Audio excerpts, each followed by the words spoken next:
Hingga sekarang masih saja isu kekerasan seksual atas kasus pembunuhan Yosua Huta Barat ini terus dikembangkan.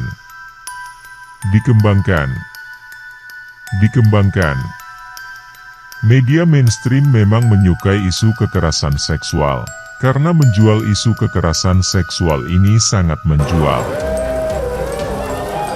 Sidang pembunuhan Brigadir Nofriansyah Yosua Huta Barat berlanjut. Jaksa penuntut umum dalam sidang membacakan berita acara pemeriksaan para saksi yang tidak bisa hadir langsung di persidangan.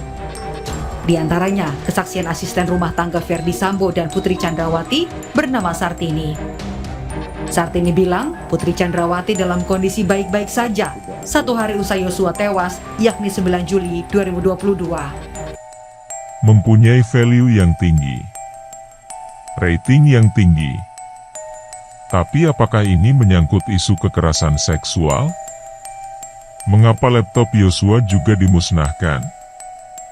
Ikut dibunuh. Mengapa HP Yosua juga? 2 HP juga ikut dibunuh. Bagaimana detailnya anak saya berkomunikasi dengan saya, alat komunikasi anak aku, tolong Putri kembalikan kepada ibunya, saya bukan bunuh. Biar lebih detail Bapak. Jadi saya sebagai orang tua sudah hancur Bapak, hati saya harus mengingat bagaimana detailnya komunikasi aku dengan anakku. Jadi biar lebih detail dengan Bapak pengacara, Bu Putri, Pak Sambo, alat komunikasi anakku, Apakah laptop Yosua dan HP Yosua ini turut serta melakukan pemerkosaan? Pemerkosaan terhadap Putri Chandrawati? Kan tidak. Kalau nyatanya memang ada pemerkosaan di Magelang, mengapa laptop Yosua turut dibunuh juga? Ada urusan apa laptopnya Yosua dengan apa yang dilakukan oleh Yosua? Ada urusan apa HP Yosua terhadap apa yang dilakukan oleh Yosua? Harusnya kalau memang itu adalah kekerasan seksual, maka HP dan laptop tersebut tidak ikut dibunuh. Tapi yang dilakukan Putri Chandrawati dan Ferdi Sambo adalah ikut menghabisi HP dan laptopnya. Semua ini yang membuat kecurigaan publik. Artinya ini bukan kasus pemerkosaan. Tetapi ini kasusnya kasus berbeda. Laptop tersebut menyimpan informasi yang sangat penting. Begitu juga dengan 2 HP Yosua. Menyimpan informasi yang sangat penting. Diagram konsorsium 303 ini bukan datangnya dari langit.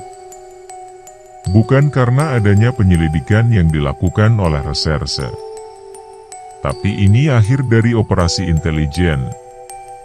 Siapa intelnya? Tentulah orang yang berhubungan dekat dengan para petinggi konsorsium 303 ini. Anda sudah bisa menebak pasti siapa orangnya. Lantas ada juga berkembang.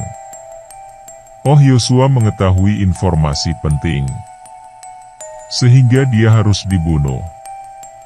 Lah kalau Yosua mengetahui informasi penting yang jelek tentang Ferdi Sambo, yo tinggal dipecat saja. Memangnya Yosua siapa dia? Hanya pangkatnya brigadir. Bengkok 3 kuning. Jadi tidak ada alasan untuk kita berpikir bahwa oh Yosua ini mengetahui, makanya dia dihabisi. Oh ya, semua ini melakukan selingkuhan, makanya laptop dan HP-nya dimusnahkan. Ini dua-duanya tidak masuk akal.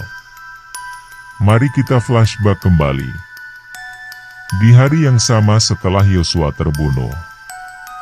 dibunuh, Ferdi Sambo menghadap Kapolri jam 10 malam.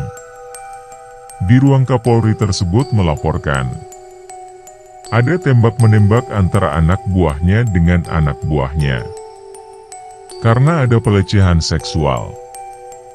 Dan kemudian setelah tembak-menembak itu, dia pulang, datang ke rumah dinas tersebut. Tapi apa yang dikatakan oleh Kapolri Jenderal Polisi Listio Sigit Prabowo? Kamu nembak, Boh. Kenapa Kapolri mengatakan kamu nembak, Boh? Kan sudah dijelaskan oleh Verdi Sambo bahwasanya dia datang ke TKP setelah proses tembak-menembak itu sudah selesai. Ini kan Kapolri melakukan tuduhan serius terhadap Sambo. Kamu nembak, Boh? Nah, bisa kan kita bayangkan, siapa sebetulnya Yosua ini? Kenapa laptopnya bisa dimusnahkan? Kenapa laptopnya harus dimusnahkan? Kenapa HP-nya harus dimusnahkan? Hanya hitungan jam Kapolri tanpa basa-basi mengatakan, kamu ikut nembak, Boh? Ini kasus besar. Kasus 303. Bukan kasus seksual yang receh yang remeh-temeh. Masih saja kita percaya terhadap isu kekerasan seksual tersebut? Artinya, ketika Presiden 4 kali menanggapi dengan keras, buka seterang-terangnya, ungkap sebenarnya, apa yang dilakukan oleh Krimum Polda Metro Jaya? Mereka melakukan prarekonstruksi kasus pelecehan seksual. Ini kan bentuk perlawanan. Jadi kasus pembunuhan Brigadir Joshua ini bukan kasus biasa. Sebagai perbandingan saja, baru-baru ini kita dikagetkan. Tiba-tiba seorang wartawan TVRI Semarang diangkat menjadi Kapolsek. Bagaimana wartawan bisa diangkat menjadi Kapolsek? Kapan sekolah polisinya? 14 tahun yang bersangkutan menjadi wartawan TVRI. Tiba-tiba menjadi Kapolsek. Inilah kerja intelijen operasi senyap. Intelijen itu berhasil. Ya cuma naik pangkat. Kalau gagal ya resikonya begitu. Oleh karena itu, yang perlu kita kejar terus-menerus adalah Konsorsium 303-nya. Apin BK sudah ditangkap di Medan.